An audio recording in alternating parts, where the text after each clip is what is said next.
Today's passage is John chapter 1, verse 43 to the end. Yesterday was the feast of Bartholomew, or Nathanael, who was probably the same person, hence today's passage about Nathanael.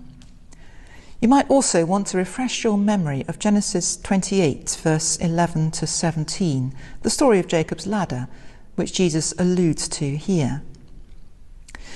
And I wonder whether you have read Philip Pullman's trilogy, His Dark Materials. They're children's books, but quite profound. Pullman is anti-religion, anti-church. But curiously, some of his ideas throw light on faith issues. It's fantasy, and in Pullman's world, there are many worlds.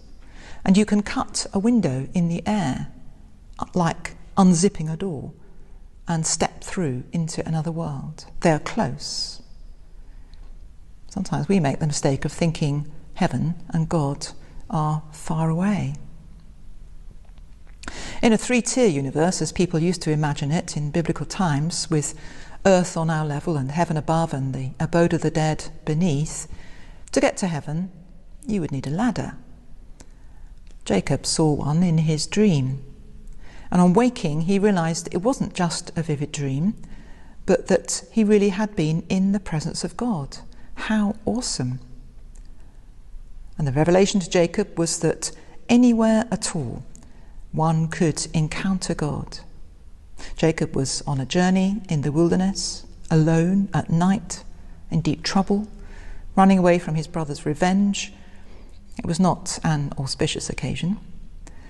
And there and then, Jacob found himself at the gate of heaven, and the Lord stood beside him.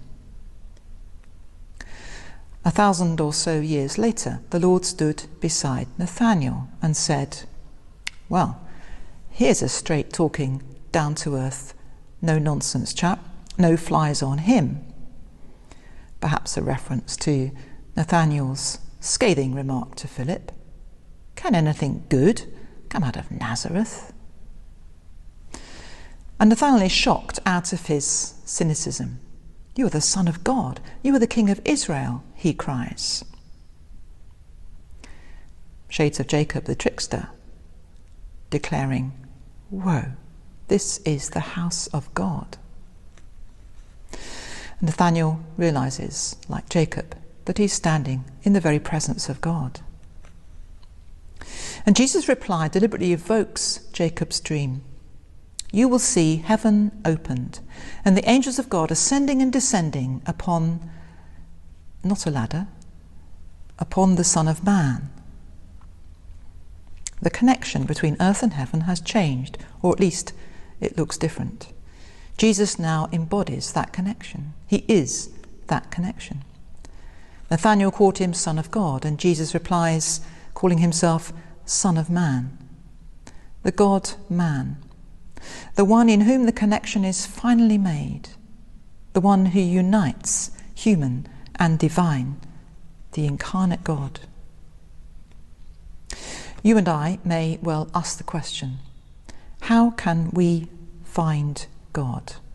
How can we connect? And Nathanael, the hard-bitten cynic, might well have the answer.